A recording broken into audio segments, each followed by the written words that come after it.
데살로니가전서 5장 1절부터 이제 11절까지의 말씀으로 데살로니가전서가 이제 마무리가 됩니다. 마무리가 되면서 4장 끝 무렵과 5장 앞부분에서는 이제 종말론에 대한 이야기를 합니다. 재림에 대한 이야기인데 예수님 다시 오심에 대한 말씀이죠. 데살로니가 교회가 다른 거는 특별하게 문제되지 않았습니다. 아시다시피 오히려 칭찬을 받았고 인정을 받았던 교회인데 한 가지가 이제 좀 우려되는 바가 있었죠. 그거는 배우고 제대로 교육을 받고 제대로 말씀을 통해서 가르침을 지속적으로 받아야지만 되는 일인데 그렇게 하지 못한 조금의 아쉬움이 발생이 됐어요. 그게 뭐냐면 종말론에 대해서 잘못 이해하는 이들이 좀 생긴 것 같습니다. 그래서 데살로니가 후서 같은 경우가 바로 그 문제만 따로 빼서 이제 정리를 하게 되고 그걸 데살로니가 교회에게 다시 알려준 바울이 데살로니가 후서를 적게 된 이유는 뭐냐?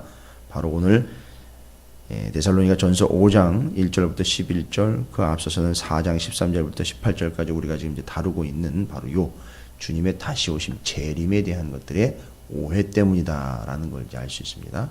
첫 번째 오해가 뭐였느냐 하면 주님 오시는데 곧 온다는데 나 살아있는 동안에 오면 다 끝 아니냐 뭐 이딴 거 다 뭔 소용이 있겠느냐 해가지고 다 팔아먹고 직장도 때려치고 그냥 오직 주님 오시는 것만 바라보고 있었다. 아무것도 안 하고 손 다 놓고. 이게 예전에 나왔던 시한부 종말론자들 하는 짓이었죠. 다미 선교인이 뭐 이런 데서 다 정리하고 산속으로 들어가서 심지어 뭐 예루살렘 가가지고 그냥 준비해야 되지 않느냐 이렇게까지 이야기한 시한부 종말론자들이 늘 얘기하는 단골 메뉴죠. 다 정리하고 주님 오시는 거 준비해야 된다. 아니요, 주님 오실 때는요, 주님이 오실 때는 다 정리하고 준비하는 게 아니라 삶 속에서 그대로 준비하는 거예요. 삶 속에서. 그래서 열심히 하나님께서 주어주신 사명을 감당하다가 주님을 맞는 거예요. 이게 우리의 마지막 때가 돼야 되는 거죠. 자, 이런 오해와 이런 잘못된 것들을 이제 바로 잡아야 되니까 잘못된 종말론 때문에 구원받지 못하는 불상사가 생기면 안 되니까 그거에 대해서 종말론에 또한 재림신앙에 대해서 다시 정리를 합니다. 이건 우리도 똑바로 정리해야 되는 부분이기도 해요. 왜요? 아직 그때나 지금이나 주님의 부활과 주님의 다시 오심의 사이시대를 살고 있기 때문에 똑같은 거예요. 데살로니가 교회, 고린도 교회, 뭐 예루살렘 교회나 지금 우리 이 상황이나 똑같은 거예요. 그 사이 때를 그대로 살아가고 있기 때문에 종말론에 대한 바른 정리가 되어 있지 않으면 엉뚱한 행동을 하게 되어 있다는 거죠. 잘못 믿게 되어 있다는 거죠. 그래서 오늘 뭐 장황하게는 아닌데 핵심적인 것 몇 가지만 정리를 딱 해주고 있습니다. 바울이. 그러면서 이 종말론, 그 재림신앙의 제일 큰 관심사가 뭐냐 하면 뭐 그거죠. 뭐. 과연 주님이 언제 오시느냐. 주님이 언제 오시느냐. 그거 알면요. 주님이 언제 오시는지 알면 그거 이제 찾아내고 그거 말장난 해가지고선 뭐 말씀 속에 있다고 얘기를 해가지고 그걸 뭐 몇 년도 내지는 뭐 몇 년 후에 막 풀어내고 막 다니엘서에 보니까 뭐 세일의 이야기 나오고 뭐 70일의 이야기 나오고 막 이러니까 이제 그런 것 갖다 막 풀어 제끼고 막 말로 만들어가지고 엮어놓고 그러는데 주님이 오시는 날짜가 궁금한 이유는 초조하기 때문이죠. 그렇죠. 언제 오시는지 알아놨다가 적당한 시간에는 내가 좀 적당히 놀다가 주님 오시기 직전에 바로 좀 회심을 해서 내지는 주님 오시기 얼마 전부터는 좀 정신을 차려서 주님 오신다 그러면 그때 딱 한 일주 뭐 한 달 좀 양심상 걸리면 한 1년이나 한 2, 3년 정도 신앙적으로 바싹 정신 차리다가 이제 그전에는 이제 놀고 먹다가 말 그대로 여기 잘못된 종말론처럼 그전에는 막 놀고 먹다가 주님 오시기 얼마 전에 바싹 정신 차려가지고선 준비하고 있다가 주님을 맞으면 구원받지 않겠네요. 아마 대부분이 그런 생각할 거예요. 거의 대부분이. 그렇죠? 사람인지라. 근데 하나님은 바로 그런 걸 다 아시는 거죠. 또 꼭 그래서라기보다는 하나님은 명확하게 어떤 상황 속에서도 온전한 믿음으로 주님의 다시 오심을 기다리고 있다가 제대로 준비하는 자들이 제대로 구원 얻게 하시기 위해서 하나님은 철저하게 계획을 세워 놓으셨죠. 그리고 도대체 주님이 언제 오십니까? 라고 질문하는 이들에게 오늘 대답을 줍니다. 물론 데살로니가 교회 성도들도 주님이 언제 오실지는 상당히 궁금해했어요. 저도 궁금하기는 해요. 근데 저는 그걸 알아내려고 하진 않아요. 그러다 보니까 날짜에 집중하는 게 아니라 그때까지 기간에 저는 집중합니다. 그래서 그때를 어떻게 살아야 되는가, 그 사이를. 그래서 오늘 말씀에서는 과연 주님이 언제 오시는가. 근데 바울은 얘기를 합니다.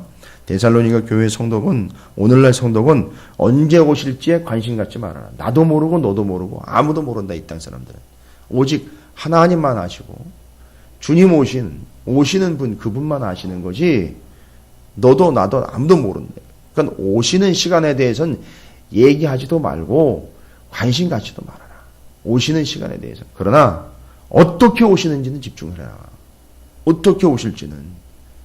그럼 상황을 보면 알지 않겠느냐. 언제 오시는지는 몰라도 어떻게 오시는지를 알면 오시는 건가? 감은 잡을 수 있을 거 아니냐. 그럼 거기에 집중해라. 어떻게 오시는지. 그 1절과 2절 말씀에서 이제 정확하게 이야기를 하는데, 형제들아 때와 시기에 관하여는 너희에게 쓸 것이 없음. 쓸 게 없다는 건 아는 게 없다는 거예요. 아는 게 없으니까 쓸 게 없다는 거예요. 그러니까 알려고 하지 말라는 거죠.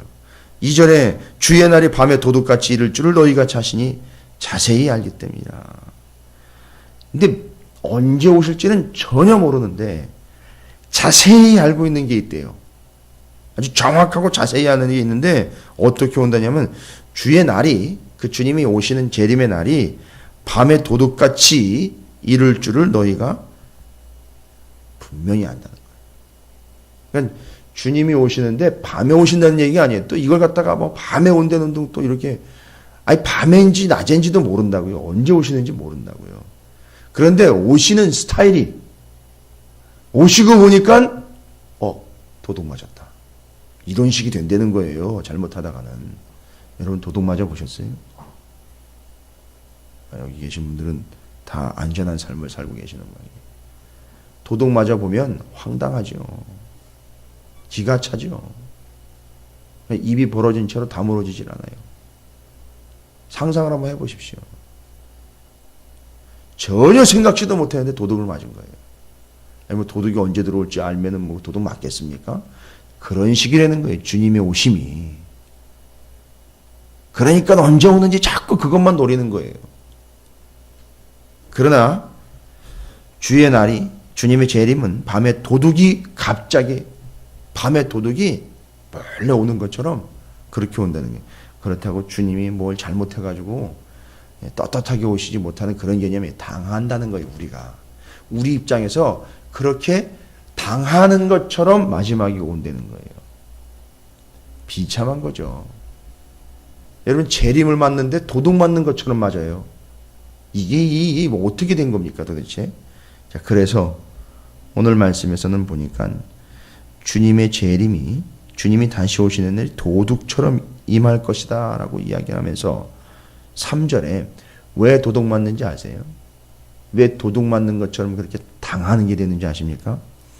이 사람들이요, 도둑 맞는 사람들이 평안하다, 안전하다 이렇게 생각을 해요. 다. 아이 내가 언제 도둑 맞겠어? 우리 집 언제 털리겠어? 이러다가 도둑 맞는 거잖아요. 어느 누구도, 이 세상에 어느 누구도 자기가 도둑 맞는다는 걸 예상을 하고 있다가 당하는 이가 누가 있겠어요? 아유 나는 언젠가 도둑 맞을 거야, 이렇게 생각하며 사는 이들이 있을까요? 아니요. 그렇게 생각하지 않다가 당하는 게 그게 도둑 맞는다는 거예요. 그래서 그걸 뭐라고 표현하냐면 도둑을 맞이한다라고 절대 표현을 안 해요. 도둑을 맞이한다고 어떻게 합니까? 도둑 맞았다. 뭐죠? 당했다 이거예요. 당했다. 무슨 얘기입니까? 주님의 재림을 당하는 사람들이 있다는 거예요. 당한다. 당한다라는 표현에 대해서는 긍정적인 표현이 별로 없는 것 같아요. 주님의 재림을 당하는 자가 된다는 거죠. 이 당한다라는 것은 무방비 상태로 있다가 대책 없이 겪게 되는 걸 이야기하는 거예요. 여러분 주님의 재림을 당하는 사람들이 수도 없이 많을 거예요. 이제 그게 걱정이죠. 그 주님의 재림을 당하게 되면 어떻게 되느냐? 네. 결론이 뻔한 겁니다. 그래서 우리에게 말씀하시는 바는 뭐냐면 성도들은 주님의 재림을 당하는 자가 돼서는 안 되고 준비하는 자가 되어야 된다는 거죠. 그걸 얘기하는 거예요. 네. 정확하게 얘기하는 겁니다. 그래서 3절 말씀에 그들이 평안하다 안전하다 할 그때에 임신한 여자에게 해산의 고통이 이름과 같이 멸망이 갑자기 그들에게 이르리니 결코 피하지 못하게 된다라는 거예요. 주님의 오심에 대한 것들을 이야기합니다. 주님이 재림하실 때의 상황을 이야기해요. 그날은 주님이 오시는 날은 도둑처럼 무방비 상태에서 임한다는 거예요. 그 다음에 안심하다가 당한다는 거예요. 이거는 나중에 어느 시점에 가가지고 내가 그렇게 된 건 아닌가라고 나중에 점검해 볼 게 아니라 지금 바로 점검하는 거예요. 지금 매일 날마다 매 시간 점검해야 되는 거예요. 도둑처럼 무방비 상태에 당하는 일이 되지 않도록 안심하다가 당하는 일이 되지 않도록 혹시 복음에 대한 온전한 준비도 되어 있지 않은 상태에서 주님의 재림을 맞이하려고 우리가 허무맹랑하게 그렇게 신앙생활을 하고 있지 않은지는 돌아봐야 되는 거예요. 두 번째로 내 신앙 이 정도면 괜찮지 안심하고 있지 않은지 그게 갑자기 임하는 거예요. 느닷없이 임하는 겁니다. 그 다음에 3절 말씀에 보니까 피할 수 없대요. 어느 누구도 결코 피할 수 없다는 겁니다. 자, 요런 상황을요. 누가복음 17장 26절부터 30절까지 어떻게 표현을 했느냐 하면 참 아주 현장감 있게 잘 표현을 했어요. 누가복음 17장 26절부터 30절까지 제가 읽어드릴 테니까 잘 들어보십시오. 누가복음 17장 26절부터 30절까지입니다. 노아의 때에 된 것과 같이 인자의 때에도 그러하리라. 노아가 방주에 들어가던 날까지 사람들이 먹고 마시고 장가들고 시집가더니 홍수가 나서 그들을 다 멸망시켰으며 또 롯의 때와 같으리니 사람들이 먹고 마시고 사고 팔고 심고 집을 짓더니 롯이 소돔에서 나가던 날에 하늘로부터 불과 유황이 비오듯 하여 그들을 멸망시켰느니라. 인자가 나타나는 날에도 이러하리라. 그러니까 일상적으로 다 그런 삶을 살다가 멸망을 맞게 된다는 거예요. 그게 바로 주님이 오실 때 얘기되는 거예요. 그러니까 그 상황과 저항을 파악할 문제로 끝날 게 아니라 결론은요. 죽느냐 사느냐예요. 멸망이냐 구원이냐의 문제가 여기 걸려 있는 겁니다. 그래서 도둑처럼 무방비 상태에 당하는 일이 되고 안심하다가 당하고 갑자기 임하니 결국은 피하지 못하는 거죠. 이게 마지막 때 주님 다시 오셨을 때에 당하는 일이 됐을 때의 주님의 재림이에요.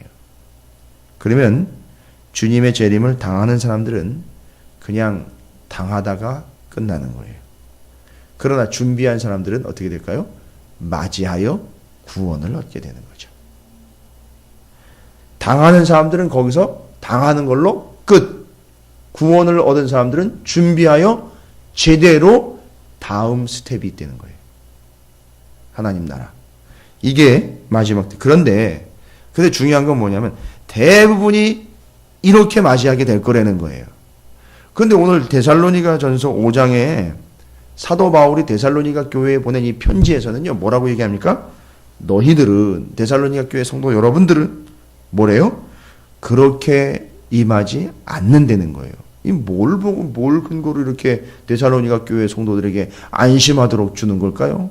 이건 안심하라고 주는 얘기가 아니에요. 더 정진하고 매진하라고 이야기를 하는 건데 너희들에게는 그렇지 않을 것이다. 너희들에게는 도둑처럼 주님이 임하시지 않을 것이다. 왜? 4절과 5절에 이야기하죠. 그러면 우리는 이걸 봐야 돼요. 우리에게 도둑처럼 주님이 임하는 마지막 때가 되지 않기 위함이라면 이제 4절과 5절이에요. 이들에게는 도둑처럼 임하시지 않아요. 딱 준비하고 있다가 오시면 주님 오셨습니까? 이렇게 되는 거예요. 주님 언제? 이렇게 되는 게 아니라 주님 오셨습니까? 라고 맞이할 수 있는 수준이 된다면 뭐 더할 나위 없이 좋겠죠. 4절 5절에 데살로니가 교회 성도들은 맞이할 수 있을, 지금 상황이라면 너희들은 맞이할 수 있을 것 같다. 이유는 뭡니까? 형제들아 너희는 어디에 있지 않고요? 어둠에 있지 아니하매 그날이 도둑같이 너희에게 임하지 못하리니 너희는 다 빛의 아들이요 낮의 아들이라 우리가 밤이나 어둠에 속하지 아니하나니. 아하, 도둑이 언제 온다고요? 마지막이 도둑처럼 임한다. 주님이 도둑처럼 임한다는 게 아니에요. 착각을 해가지고 주님을 도둑에다 비유를 해가지고선 어디 주님이 도둑처럼 옵니까? 주님이 도둑고양이도 아니고. 아니, 주님을 도둑에다 비유를 하면 주님이 도둑처럼 온대요. 말이 됩니까, 그게? 아니, 주님 뭘 잘못했다고요? 예수님이. 당당하게 오셔요, 주님은. 그런데 그 주님이 오시는 그때 있지 않습니까? 그 상황. 그게 도둑처럼 임한다는 거예요. 멍청히 있다가 당한다는 겁니다. 마음 놓고 있다가 당한다는 거예요. 아, 잘하고 있지, 안심하고 있다가 당한다는 거예요. 그때를. 주님이 딱 오시는 걸 알아차리고 데살로니가 교회 지금 상황이라면 맞이할 수 있다라는 거죠. 이유는요, 도둑이 언제 와요? 밤에 오요, 밤에. 그죠? 밤에 활기를 치고 돌아다닙니다, 이 도둑이. 그냥 문제는 뭐냐 하면 도둑을 막아내려면 다른 거 없어요. 낮 아니면 밤에도 어떻게 하면 되죠? 낮처럼 환하게 하면 돼요. 그러면 낮에는 문제 없어요. 그죠? 낮에는. 그러나 밤에는요. 환하게 해야 돼요. 이 당시에는 밤에는 깜깜해요. 아무것도 안 보여요. 그러니까 도둑이 활개를 칠 수밖에 없는 거예요. 근데 요즘같이 이렇게 빛이 그냥 환해가지고선 구분되는 그런 밤이 아니잖아요. 그러니까 낮에는 걱정 없다는 거예요. 이 사람들이 얘기했을 때. 도둑 걱정. 그러나 밤에는 도둑이 걱정인 거예요. 밤에 올까봐. 그러니까 답은 뭐예요? 밤에도 어떻게 해놓으면 돼요? 낮처럼 환하게 해놓으면 돼요. 근데 이 당시에는 또 이렇게 막 불을 여러 개 켜놓을 수 있는 상황도 아니니까 너무 어둡다 보니까 뭐 하나만 켜놔도요? 등잔 하나, 초 하나만 켜놔도 환해요. 그거 하나만 제대로 해놔도 어떻게 된다는 거죠? 도둑이 들어올 생각을 못 한다는 거예요. 불 켜져 있네? 결국 그건 뭐예요? 저기 사람이 있다는 얘기고 지금 자고 있지 않다는 얘기네? 그 도둑이 어떻게 할까요? 그냥 가는 거예요. 그런 식으로 당하는 일이 되지 않는다는 겁니다. 그러니까 답은 하나예요. 그럼 요즘은 뭐 맞잖아요. 요즘에 어두운 세상이잖아요. 죄 때문에, 죽음 때문에 멸망받기에 마땅한 상황들이 우리 주변에 펼쳐져 있죠. 그게 어둠이라고요. 그런 상태로 쭉 가다 보면은요, 어둠을 보고 틈타 도둑이 임하는 것처럼 마지막 때가 그렇게 임한다는 거예요. 그러니까 그렇게 되지 않도록 하려면 그 어두움에 뭐를 갖다 비춰줘야 돼요? 빛을 비추고 있어야 돼요. 근데 그 빛이 뭐냔 말이에요. 성경에서 이야기하는. 이런 전기불이나 촛불이나 등잔이 아니에요. 성경에 말하는 빛은 바로 예수 그리스도를 말한단 말이에요. 그러니까 그 어둠 속에서 어디 안에 있으면 돼요? 빛 안에 있으면 돼요. 그 어둠 속에서 뭘 들고 있으면 돼요? 빛을 들고 있으면 돼요. 그러니까 마지막 때에 도둑처럼 임하지 않도록 하려면 어둠이 없으면 돼요. 어둡지 않으면 됩니다. 조명 조절하시면 돼요. 빛을 가지고 있으면 됩니다. 그게 바로 누구라고요? 예수 그리스도인 거예요. 답이 다 나왔어요. 근데 누가 온다는 겁니까? 그 주님이 오신다는 거예요. 그 빛인 주님이 오신다는 거예요. 기가 막히죠? 도둑이 빛을 보고 도망가는 것처럼 주님은 그 빛을 보고 그 사람에게 온다는 거예요. 아시겠습니까? 이 빛은 사인이에요. 도둑놈들에게는 도망가는 사인이 되는 거고 주님에게는 그 사람이구나 하고 찾아오는 사인이 되는 거예요. 감을 잡으셔야 돼요. 이 어두움 속에서도 빛을 들고 있고 그 빛 안에 있는 사람들은 도둑은 보고 피해가지만 주님이 그걸 보고 그에게 그렇게 찾아간다는 거죠. 이게 준비하는 거예요. 그러니까 데살로니가 교회 성도들은 알고 보니 잘 채비를 했다는 게 아니라 주님만 붙잡고 있는 거예요. 주님만 바라보고 있는 겁니다. 그래서 너희들에겐 도둑처럼 임할 리가 없다. 그래서 5절에 너희는 다 빛의 아들이요 낮의 아들이라 우리가 밤이나 어두움에 속하지 아니하나니. 데살로니가 교회 성도들이 지금 그렇게 되어 있는 거죠. 딱. 그래서 답이 다 나왔습니다. 우리는 빛의 자녀로 빛 가운데에 빛을 붙잡고 살아가야 마지막 때 주님 다시 오실 때에 참되고 제대로 준비하는 인생이 된다는 거죠. 그래서 이렇게 얘기합니다. 빛의 자녀로서 어두움의 자녀인 세상과 구별되는 것들이 이제 나타나게 되는데, 여러분 6절부터 8절에 이렇게 얘기합니다. 빛의 자녀로 빛을 들고 그 빛 안에 거하는 사람들처럼 구별된 삶을 살려는 거예요. 첫 번째, 좀 깨어서 정신 차려라 이거예요. 밤에 이제 자게 되니까. 밤에는 어쨌든 그래도 밤은 불이 없으니 그 어두움 속에서 그냥 편안하게 당하는 일이 되지 않도록 여러분 그때 어두움의 때에 깨어서 정신 차려라는 거예요. 밤을 지내라는 거예요. 그래서 깨어 정신 차려라. 두 번째, 밤에 술 취하니까 밤에 취하지 말라는 거예요. 세 번째, 정신 차려라 이거예요. 이렇게 6절부터 8절까지 쭉 이야기하고 있어요. 그래서 깨어서 있어라. 취하지 말아라. 정신 차려라. 이러려면은요. 보세요. 깨어 있어야 되고 취하지 말아야 되고 정신 차리려면은요. 밤에 머물러 있지만 뭘 비추면 돼요? 빛을 비추면 되는 거예요. 뭐가 있으면 돼요? 빛이 있으면 돼요. 예수 그리스도만 붙잡고 가면 되는 겁니다. 여러분, 우리를 구원하심의 목적이 뭡니까? 이렇게 해서 우리는 마지막 때까지 온전히 준비하고 온전히 맞이하는 영혼이 되면 구원 얻는 자들이 되겠죠? 구원의 본질에 대해서 오늘도 9절 10절에서 이야기하고 있는데, 하나님이 우리를 세우심은 노하심에 이르게 하심이 아니요 오직 우리 주 예수 그리스도로 말미암아 구원을 받게 하심이라. 우리를 마지막 때 주님이 다시 오셔서 그 어둠 가운데에서 무시무시하고 두렵고 떨리게 하나님의 노함을 당하는 일이 아니라 하나님의 구원함을 받는 일이 되도록 참되게 준비하여 깨어 취하지 말고 정신 차려 빛 가운데 빛을 가지고 예수 그리스도만을 의지하며 바라며 소망하며 마지막 때를 준비하는 자들이 되어야 한다. 그래서 주님과 함께 주님이 오셨을 때에 노하심을 피하여 노하심으로부터 구원을 얻는 우리 심령이 되어야 된다라고 말씀을 하고 있는 겁니다. 그러니까 구체적으로 뭐 항목 리스트 뽑아 1부터 10 주님의 재림을 준비하는 10가지 방법 뭐 이딴 거 아니에요. 딱 하나밖에 없어요. 도둑처럼 임하지 않게 하려면 빛을 밝혀 둬야 돼요. 빛을 들고 있어야 돼요. 빛 가운데 있어야 돼요. 낮처럼 대낮처럼 환하게 해놓고 있어야 돼요. 그걸 깨어 있어라. 취하지 말아라. 정신 차려라.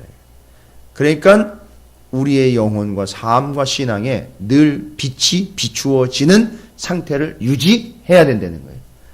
형광등 꺼지면 스탠드 켜놓고 스탠드 껴지면 외등 켜놓고 외등 꺼지면 다시 교체해가지고 불이 꺼지지 않도록 하는 것처럼 우리의 삶에 그 빛인 예수 그리스도가 꺼지지 아니하도록 예수가 꺼진 채 어둠 가운데 있다가 재림을 당하는 일이 되지 않도록 우리는 늘 빛을 켜놔야 된다. 그 빛 안에 있어야 된다. 빛을 붙잡아야 된다. 라는 게 바로 재림을 준비하는 성도의 온전한 자세입니다. 그게 깨는 거고요. 그게 취하지 않는 거고 그게 정신 차리는 겁니다. 자, 언제인지는 모르지만 어떻게 오시는지는 아시겠죠? 도둑처럼 임하지 않도록 우리는 그 빛 가운데에서 빛을 찾아 빛 안에서 빛을 들고 그 밤을 도둑이 침노하지 못하도록 깨어서 맞이해야 될 줄로 믿습니다. 답은 하나, 빛인 예수 그리스도만을 바라보며 집중하는 겁니다. 그러면 그 빛을 보고 주님이 오셔요. 마치 피를 보고 6월절 날 넘어가시는 것처럼 그 빛이 비추는 그들에게 주님이 찾아오시는 거예요. 구원자로, 구세주로. 그러나 꺼진 집은요. 생각해 보세요. 꺼진 집은 빛이 없어요. 그들이 그렇게 당하는 거예요. 생각을 해보십시오. 어둠 속에 있는데 어느 집엔 불이 들어왔는데 어느 집엔 꺼져 있어요. 켜진 집으로 시선이 고정. 예수님이요. 그 빛이 누구니까? 예수니까. 그들을 구원. 꺼진 집은요. 예수가 없으니 그 집은 도둑처럼 멸망을 당함. 이렇게 되는 거예요. 이게 그 당시 이제 그때 상황입니다. 뭐 유월절과 연결하는 게 어거지가 될 수도 있고 억지가 될 수도 있지만 그걸 영적으로 뭐 성경적으로 연결을 해서 드리는 게 아니라 그런 의미를 좀 떠올려 보세요. 유월절에 그 어두운 밤에 구원받았던 유월절 그 이스라엘 백성들의 그 구원의 감격을 다시 오실 때에 하나님이 주님이 다시 오셨을 때 그 빛과 어두움 가운데 있는 사람들이 명확하게 구분이 되고 갈려지게 될 거에 대한 재림 때의 구원. 별로 의미상 다르지 않을 거예요. 그런 차이가 있을 겁니다. 따라서 답은 명확하니 빛이신 예수 그리스도만을 붙잡고 빛으로 오시는 예수 그리스도를 기다리시면서 깨어있는 것, 정신 차리는 것, 취하지 않는 것이 우리의 본분이 되어야 될 줄로 믿습니다.